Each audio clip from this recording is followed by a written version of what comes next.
Good evening. How are you? Thank you so much, Eminem, for joining me on this beautiful, beautiful evening. Thank you so much. Hello, everyone. Finishing here, and then we're going to get started as the people come into onto this channel. Hello there, everyone. Thank you for joining me on this evening. We are talking about thriving and living beyond the narcissist. She said, just got done drinking the tea. Oh, good job, Eminem. Do you feel better? Did it help? Especially your throat, if your throat is sore. Thank you so much for joining us on today. We're waiting for others to come on in the room.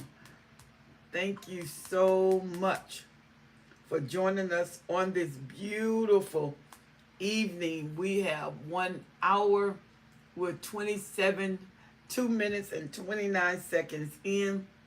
Hey, Kiana. How are you? Thank you for joining me. Good evening, Ernestine. Thank you so much for joining us. You know, we're talking about the narcissist. It seems to be more prevalent, and I think it's more exposure. That more and more people are becoming selfish. But not every selfish person is a narcissist. There are toxic people who just don't care.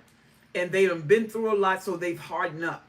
But they're different from a narcissist. A narcissist is a personality disorder that doesn't loan them to change. They are liars. They can lie, and I mean just advocate liars, cheaters. They don't do you good. They have holes within themselves, so they see the holes within you, even though what drew them at first was your strength, your beauty, your charisma, and then the very thing that drew them is the thing that they attack. And so, and then you pray, you wait for change. But in order to change, a person has to be able to look inside of themselves to see what's wrong, where most narcissists got a problem with grandiosity. So they don't have the ability to look inside of themselves and see that. Don't have the ability to look inside of themselves and see what's wrong with them, but they can see what's wrong with you. They can see that you are the strength that you have that they loved in the beginning when they were love bombing. And then now it's the thing that frustrates them because it's the things that attack them. They don't know how to deal with your strength. When you got a person that is empty, when you have a person that have holes in them, they don't know how to deal with your wholeness, your strength, because it is the challenging aspect of them. And the narcissists get offensive when your strength come out, when you are able to stand, when you are able to think, when you're able to provide for yourself, when you are able to go forth and you don't really need them. Then that bothers the narcissist. Hey, Danielle. Oh, I was waiting for you. God bless you, Danielle. So the narcissists have a debilitating habit of killing strength, killing what is powerful about you. And you got to remember, the narcissist is not given to change. They're given to pattern, but they're not given to change. And you'll find out that once they come into play, they do the same thing over and over again. Even though they are in different relationships, they pull something from each relationship to bring to the primary relationship. And sometimes it's a giveaway. It's a giveaway that they've been out. It's a giveaway that they cheated. It's a giveaway that they're mirroring someone. Because they may come in, and I mean, they're just as Southern as they want to be. Then they come in with an English accent. You say, where you get that from? That's the mirror. It's the tell-off. And the narcissists only mirror what they admire. Think about that. They mirror what they admire. If they admire you, they mirror you. Come on, think about that. But if they don't admire you, they will not mirror you. And one thing about a narcissist, the narcissist wants you to submit and surrender to them, because whatever they control, they think it's their empowerment. She said, ma'am, okay, Danielle got that. Thank you, Danielle. She's on it. So think about it. You have to live and thrive. Some of you were in relationships for a while, but you noticed you got out. But when you got out the relationship, it was a different kind of battle. When you was battling while you was in, and then when you get out, you thought that it was just going to alleviate. They're out of my life. They're gone. No. Now you got to deal with the rumination. Now you got to deal with the memory aspect. Now you got to deal with the soul tie. And that soul tie launches in your memory. It's like the final gift. Tasha Lederman, one girl who's in our room on Clubhouse, young lady, she said, that is a departing gift. Because they know I have affected you, so don't you think you're going to get rid of me. Don't you think you're going to be able to overthrow me. Don't think you're not going to consider me. And so they get thought few, knowing that I have tore your life up so bad that I'm not one that you're going to be able to get rid of. That's why we said motivation to live and to thrive after the narcissist, beyond the narcissist. Because when you go for recovery, it's going to take some work. And the longer that you've been with them, with that trauma bond, the more work you're going to have to put forward. Because the depth of a thing lets you know how far down you got to go to get it. And if you think now, it is rehearsed that if you're with a narcissist for 3 months, it takes 2 years. It could take a minimum of 2 years. Think about that. 3 months, 2 years. That's how much of an effect. So if you've been with them for 10 years, you've been with them for 15 years, and God has liberated you, oh, there's a reason to rejoice and celebrate. There's a reason to understand, God, I understand what you've given me. I understand what you're doing. I understand my position and empowerment. Now I got to work. You have to work into discipline once you leave. You're not disciplined. You have to work into discipline. 9 times out of 10, you have been disciplined the wrong way. Because when you've been with the narcissist for 10 years, they have patterned you. There is no way you will be able to stay with them for 10 years and maintain your strength. They wouldn't stay. Not that you can't do it, but they wouldn't be able to stay. Why? Because you're not going to be 10 years with a narcissist and maintain your strength, maintain your mindset, maintain who you are. That's not the way they work. And over a period of time, they need to see you disintegrating. They need to see you deteriorating. And when they see you disintegrating, they see you deteriorating, it lets them know, okay, I'm in. And especially as a primary source, this is the requirement of a primary source, that you start to devaluate slowly, that you start to debilitate slowly until they form you into the habits of allowing them to take over, to allowing them to control, to allowing them to position you in a place of compromise, where you have to give up your person. The narcissists don't want you to maintain your person. No, you have to give up your person. They want who you are. Hello there, MMXW. God bless you. Danielle said, welcome all new subscribers. Your questions related to today's discussion, and welcome respectfully, of course. This is a serious topic. Thanks for supporting and sharing. Absolutely. Make sure you subscribe to this channel, like and share the page. So you're out of the relationship. You was in the relationship for 10 to 15 years. Whether you escaped or whether they discard. Either way, you are out of the relationship. Once the narcissist discard, once you are out of the relationship, what you have to do then is your next step. What am I going to do next with me? How am I going to expand? Especially if you have a family, you and the narcissist have a family, and you are trying to figure out, how am I going to raise this family when it was so dysfunctional? The kids show signs of the abuse you experienced. Even if they didn't directly, when I say directly, because there's no way they can live in the house and not be directly exposed to what you have experienced. But there are some kids that are actually physically an SA. And you can see that in them. Other kids got the residual abuse mechanism from what you went through. They're tormented in their mind. They're uneased. They're shaky. They're nervous. They jump at every little thing. They may even use the bathroom on themselves.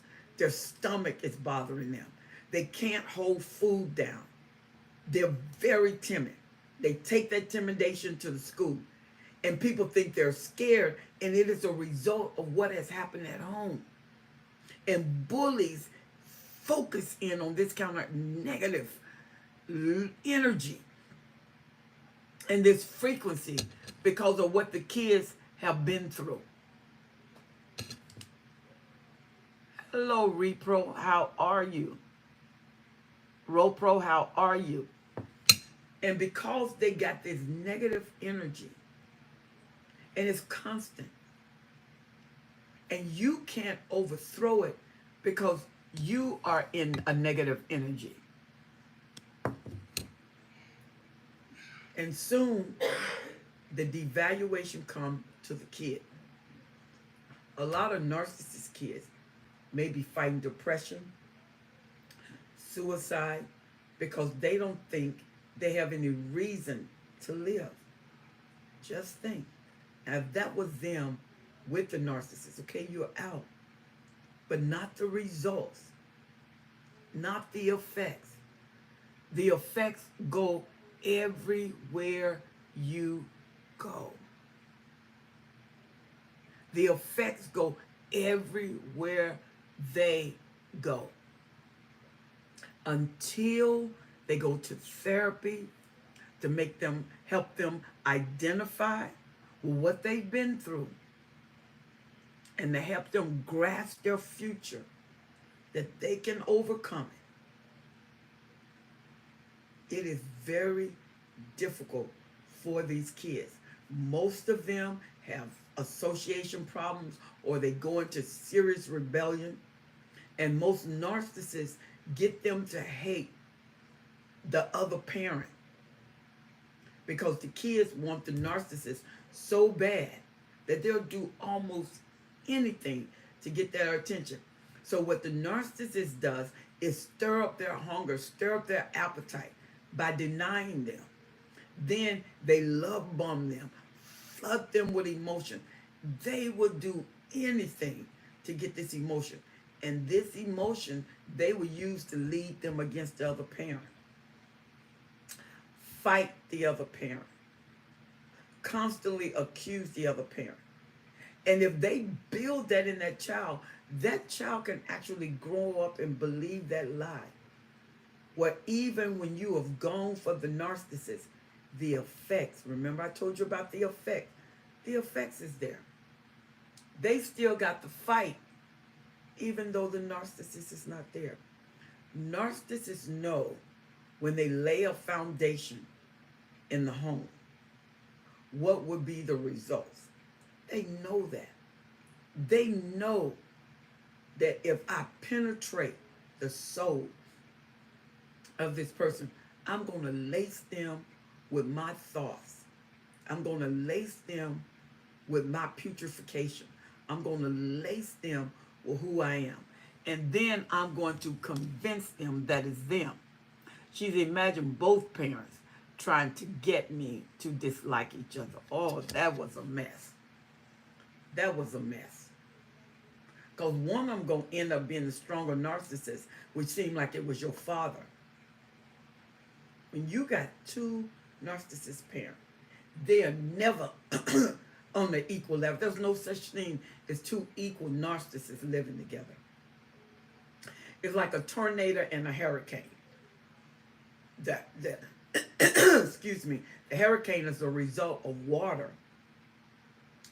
The tornado is on land, but they can collide because out of a hurricane can spin a tornado.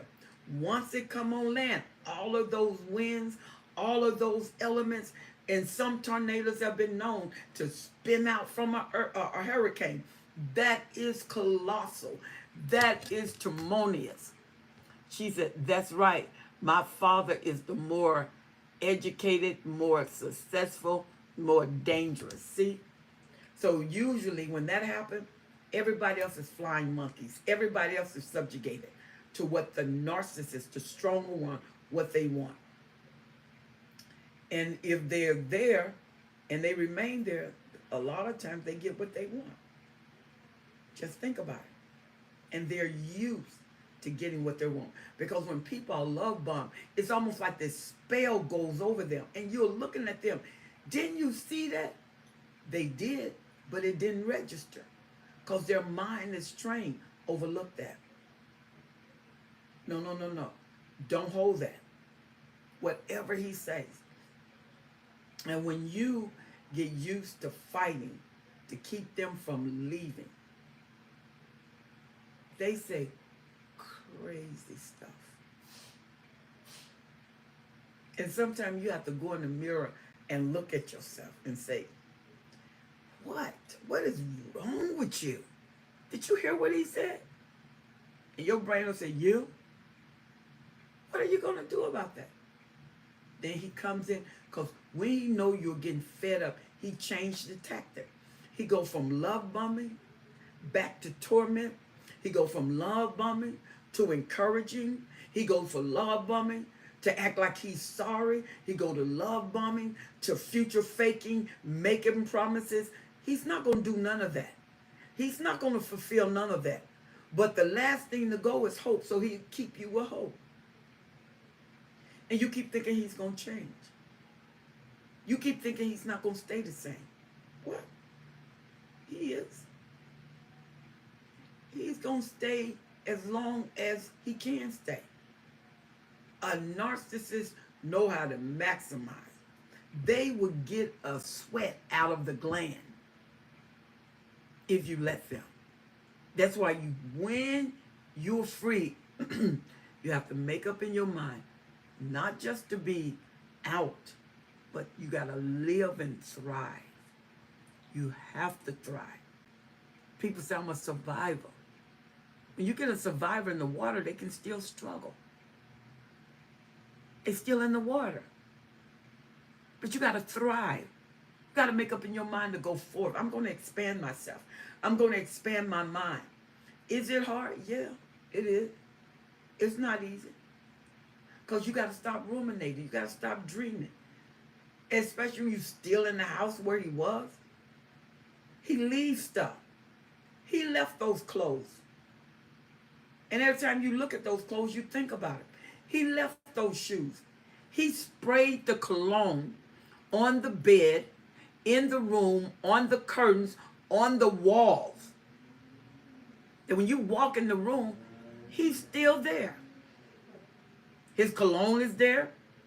You pick up his clothes. He sprayed the clothes. He sprayed through the house. A narcissist is strategic. Never underestimate them.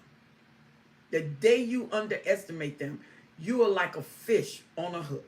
You caught out of water. Because everything they do is strategic. Everything they do is intentional. Let me tell you something. And you always hear me talk about the prime supply. The main supply. The supreme supply. They go through like other people don't.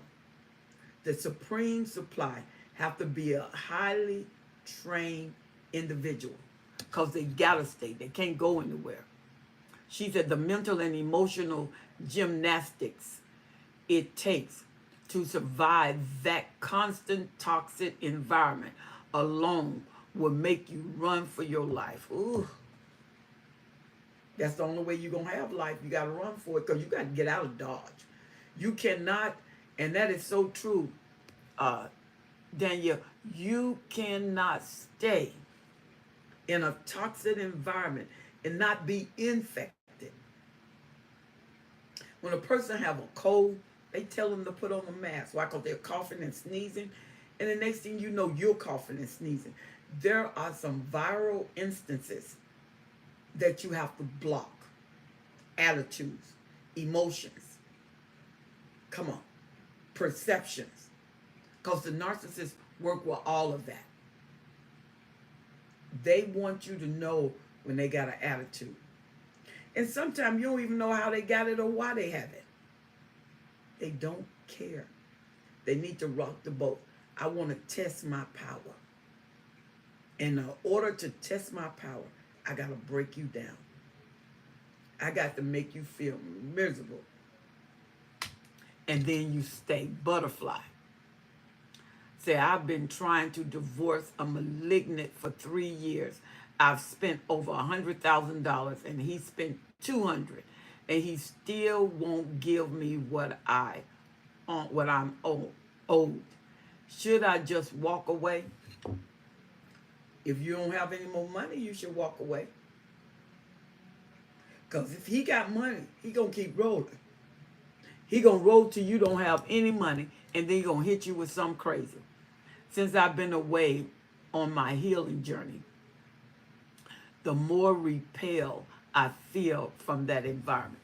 I know you don't even want to go to that environment. Everything is in a resistant nature because you're growing up. Your eyes are open, you see. You're no longer disillusioned. You're not in your emotion with pity. Because the narcissist will get you with pity. Oh, feel sorry for me. I'm not feeling sorry for you. And most people feel sorry for the narcissist. Ernestine said, I feel so happy. I am free and I am going to stay free. Absolutely, Ernestine. That burden, that weight, seemed like it doesn't lift off your shoulders. I would too. I would stay free too. I wouldn't want that. I wouldn't even want to go back into it. Whom the Son made free is free indeed. You have to remain free. Because the narcissist is a bundle of bondage. And that's all he can give you. He can't give you anything else. Everything he can give you is tied into bondages. Everything he give you is tied into bondage. Everything he give you is tied into limitation. If he can be a multi-billionaire. And it's crazy how limited, how frustrated he is. Because the narcissists don't love. The Bible says faith, hope, and love. The only thing that stands is charity, which is love. But the narcissist has never loved you. You say, I refuse to believe that he's been with me for 20 years and he never loved. You don't have to be convinced. All you need to do is look over your historical account. Nobody have to convince you. Look over your historical account. What do you mean historical account? Look over everything that has happened. Look over the years that you spent and you feel like you wasted your life because you're still dealing with the same thing 10 years later. You still in a no rubbish place 10 years later. Your business has suffered. Your friends have suffered. Your family has suffered. Your children has suffered. Your body has suffered. Your minds has suffered. Your creativity has suffered. You used to be real creative. Now you're dragging your creativity. It's hard to go forward. It's hard to dream. It's hard to think. And when you think, It's only a fleeting moment. It does not stay before he come in with his craziness, with her craziness all over again. And you're like, here we go. This is a roller coaster ride. Baby, this ride can go as long as you let it. Pull it up. We are on the upward motion. And when you go up, it just comes down with fury. It comes down with pizzazz. It comes down with energy. And all of it is negative. All of it is negative. One day he'll change. One day she's going to come to her right mind. Mm-hmm. It's been 20 years. It's been 10 years. It's been 40. It's been 60. Then why are you still on edge? Why did you never feel confident? Why did you never settle? Why did you never feel like finally he loved me? You don't know whether he loved you or not. Because your mind is saying, this can't be love. I can't be going through this type of hell and he loved me. I can't be going through this type of hell and she loved me. This is not love. Then you ask yourself, what is the problem? Why can't I leave? It's harder to leave when there are children. It's harder to leave when you got financial dependence. It's harder to leave when you are emotionally codependent. It's hard. He said, but what if I don't need his money? Then why did you stay? Why are you there 10 years later? If you don't need him, why did you stay? Because I couldn't leave. Then it's not what you need that he can financially provide. You got an emotional soul tie. She says, not easy having parents like this. I know it isn't. And you probably still have to fight to keep your liberation. She said, I had to just accept it and move on. Smart girl. She said, yep, I found myself asking, now what? See? You have to deal with the issue because it doesn't stop. And whenever you go back, it just start over again. It's like a tape recorder. You rewind the tape and you play it over again. You rewind the tape and you play it over again. If you got a CD, you don't have to rewind it. You just push play at the end of it. It plays it over and over and over and over until you can sing this song backward. You can sing this song in your sleep. You're not going to resolve it. You are not going to resolve a narcissist. You can't change a person. The person has to change themselves. They got to change their mindset. They got to want to change. And if they don't want to change, it doesn't matter how you hurt. It doesn't matter how you cry. You crying does not move a narc. They are not moved by you. Anything, they'll say, okay, I'm finally in. I'm going to push this in 4th gear. I'm going to push this in 5th gear. And if you think that bad boy don't know how to downshift on the upper hill, oh, when you go over here, they put that thing, they downshift it.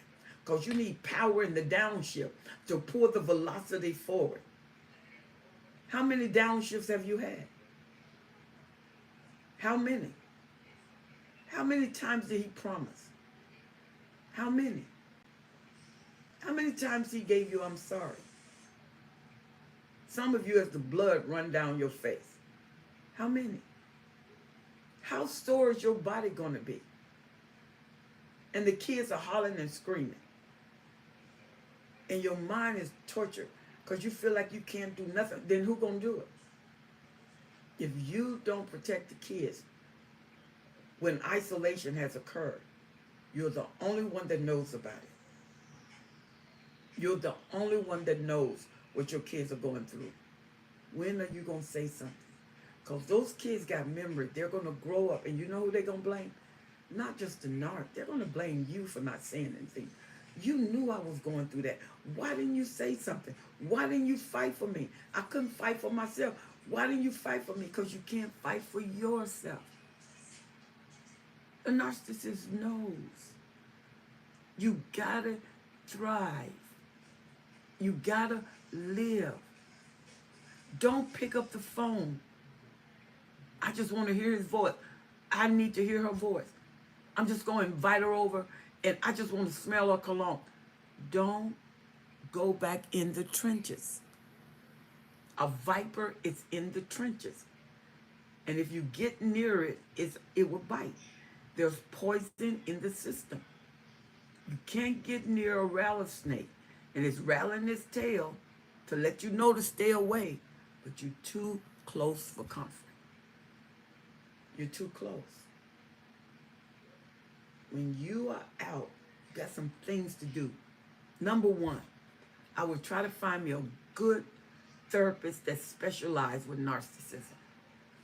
I thank you, Danielle. I would try to find me a good psychiatrist that specializes with narcissism. And in addition, I would get me a life coach or a therapist. A life coach can take you, understand where you're going, and pave a road for you to get there. They're not going to cater to your emotion. That's not a life coach. That's what your friends are for. Your life coach wants your destiny fulfilled. They want your life fulfilled. And when you're just coming out of narcissism, you don't need anybody to pat you. You don't need anybody to feel sorry for you. You need somebody to take you in a military mindset, function and focus you on where you're going. We need to move all of the debris out of your pathway. And that may be a lot of debris that we got to work through before you see a clear highway. See what I'm saying? Because the traffic is going to determine the speed. When you got a lot of traffic, you're not going to go real fast. Some of you got a lot of traffic. Then when we move some of the traffic out of the way, we can pick up the pace. Because you don't have the traffic in the way. She said,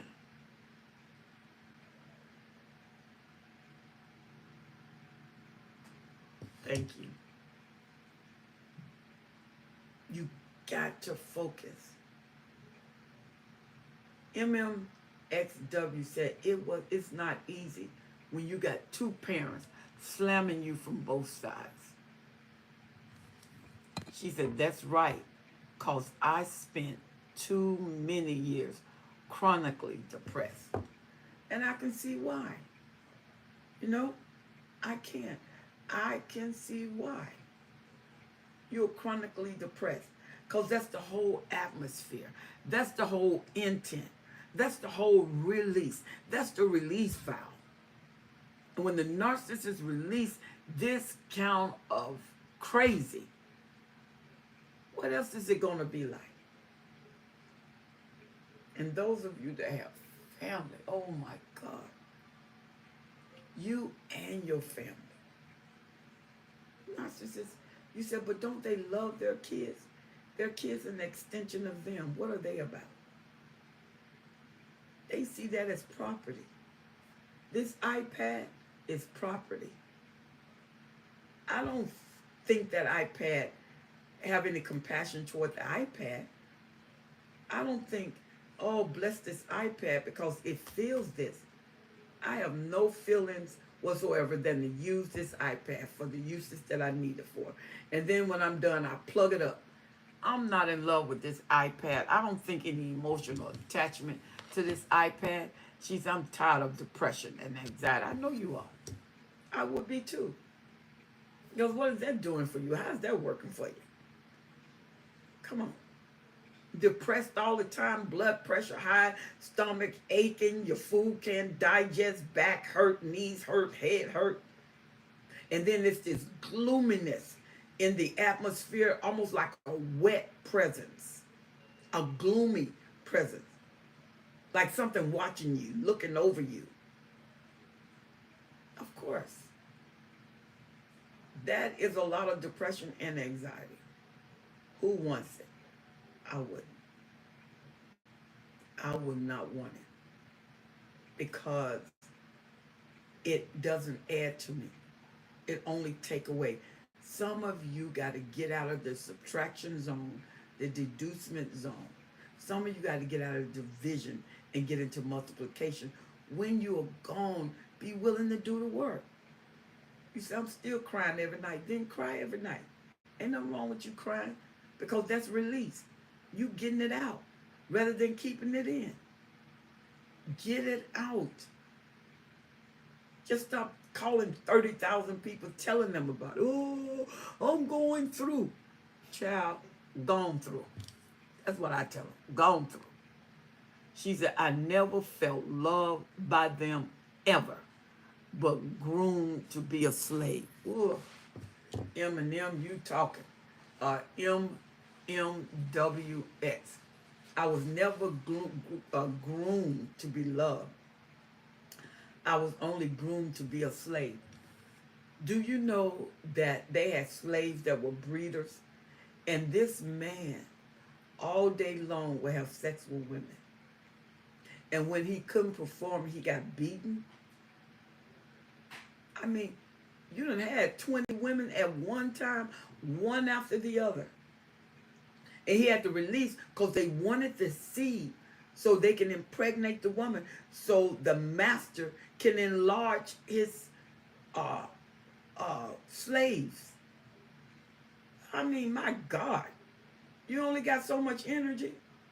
The master didn't care about energy because he didn't see him as a person. He saw him as a tool for his desires. You know, a lot of these masters in slavery, a lot of them was narcissists. And the thing that they was malignant narcissists. It was easy for them to ask a child, ask a woman. It was easy to have no feelings. Kids screaming and hollering, 7, 8 years old, where they done went through the back door with a child. And the parent feel helpless. Back then, they didn't have no Vaseline. They didn't have 1,000 bottles of baby oil. They didn't. They had desire and putrid affection. She said, I'm intentional now about the resources God provided for healing and wholeness. For me, that's prayer, worship, therapy, mentoring, and life coaching. Girl, I need to give you a high five now. That's right. What a good foundation. See, that foundation will give you what you need for recovery. Think about it is to recover your life.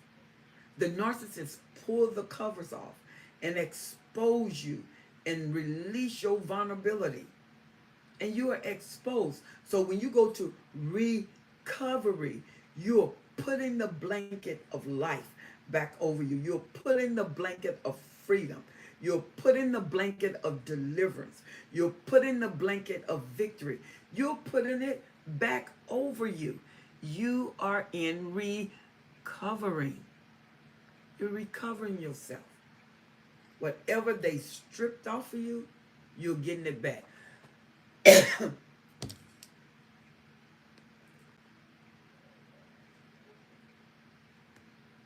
Good. Thank you so much. Boy, I tell you, Danielle, you are on it this evening. Recovering is a choice because you have to get the cover and pull it up. And you know what recovering do? We got 20 minutes. Recovering allow you to expose yourself to the hurt. It allows you to deal with the hurt. It allows you to understand the hurt, that it was not your fault. But there is a responsibility of accountability in the relationship that you have to take. Because if you don't take responsibility in the relationship, you will not be healed. You will not be recovered. Emotionally, business. Some of you have business. And this man, this woman took you through so much.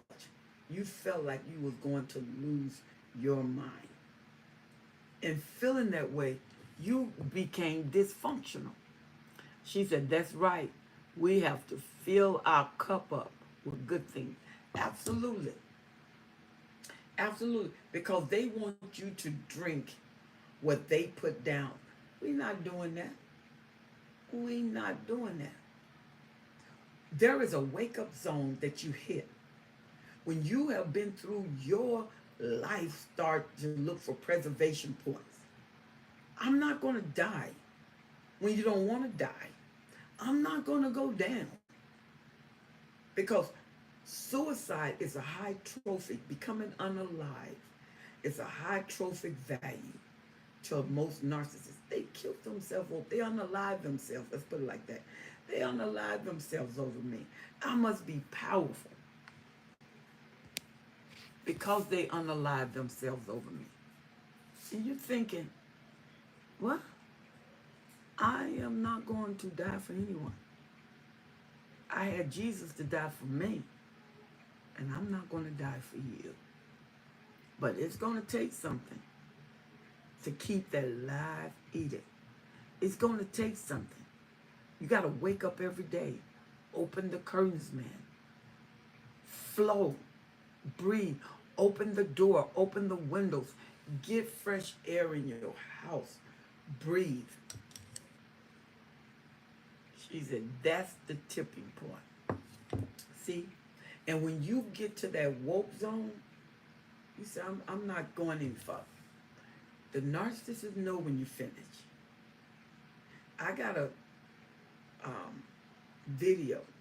It's called When the Supply Has Had Enough. Check out that video. When the supply has had enough. When you've had enough, nobody have to tell you anything. Nobody have to strengthen you. Nobody have to encourage you. Nobody have to call you. Nobody have to do anything. Inspire you. When you done had enough, you say, I'm finished. And when you've had enough, it's something about this one that the narcissist know she's serious. It's something about this one that the narcissist, I haven't picked that up from her in any of your place. Why? Because you woke up. She said, no one's going to pull me out of church again like he did. Good girl. That's what I'm talking about. She said, nobody's going to ever do that again. MMXW said, I truly believe that they get away with driving people to that point. That's how evil they are. See, you see the word evil, E-V-I-L, turn it backward. It's L-I-V-E. Anything that stops your life is evil. Because the narcissist can handle you taking your life away. Because it makes them feel superior. They unalive themselves just for me. That's how special I am. No, when the supply has had enough, get that video. Listen to that video. You coming to the point where you saying, I'm done. You coming to the point where you say, I'm going to do something about it. You coming to the point where you say it won't work anymore. You coming to the point you press my face down in the ground for the last time and stomp it. I'm done. I'm not going to let you affect my kids. I still got a point where I can pull them out. I still got a point where I can change their mind, affect their behavior. I still got a point where I can let them know how much I love them. Even if it's hard for them to receive it right now, I still got a point that I can do it. I'm going to do it. I'm going to take the risk. Risk takers are always powerful. Risk takers are always powerful. Never underestimate a risk taker. Never underestimate a risk taker. She said, been there. When I survived that particular event, that's when God got my full attention. See, that's why I'm not trying to let people know. The narcissist is driven by their own selfishness.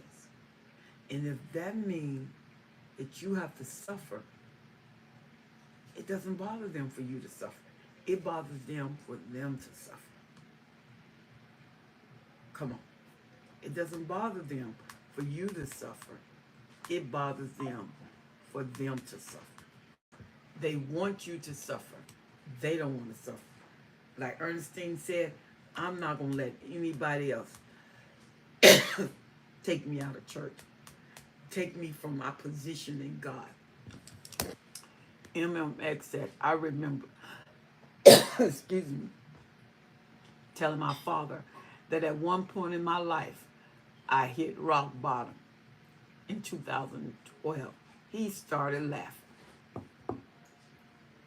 And this is child. He started laughing. Oh my God. When you have a person, they rather see your demise than for you to rebuild. It's time for something to be done. Sometimes you got to stroke yourself. Sometimes you got to encourage yourself. When you've had this type of experience, nobody can tell you that it's fake. Who? Can't nobody tell you it's fake. Nobody. It may be fake to them, but it's not fake to you. She said, we've got to encourage ourselves most of the time. Absolutely. She's a God deliver me from those feelings, and I'm most grateful. Yeah, see, you don't have no pity, where you don't ruminate. You can actually go on, and that's really big. That's really big. The Bible said David encouraged himself in the Lord. You have to encourage yourself. If there's nobody there, don't look for anybody. You start saying your I wills. I will get up. I will arise.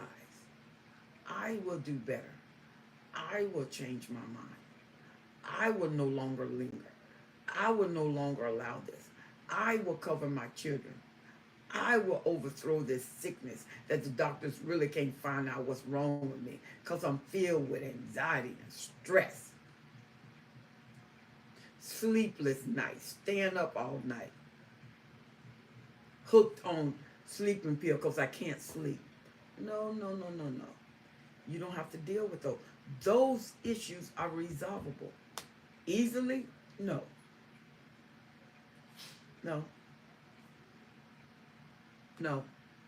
They're not easily resolved, but they can be resolved. And you have to fight, because if you've been with them, sometimes your body craves them. Your emotions, because you start remembering when they love bombed you. Oh, that was the best feeling in the world. They knew the right things to say. They seemed to have the right touch, even though they didn't mean nothing.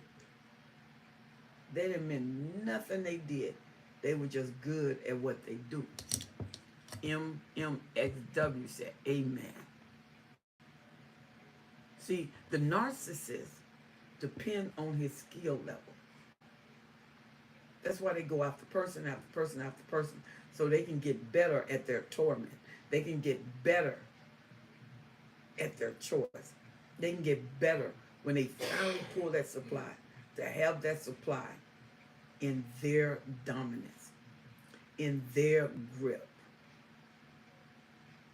And you feel helpless. The narcissist don't want you to feel powerful. The narcissist wants you to feel helpless. And if you allow yourself to slip into that arena, you will feel helpless. You will feel that I can't do anything.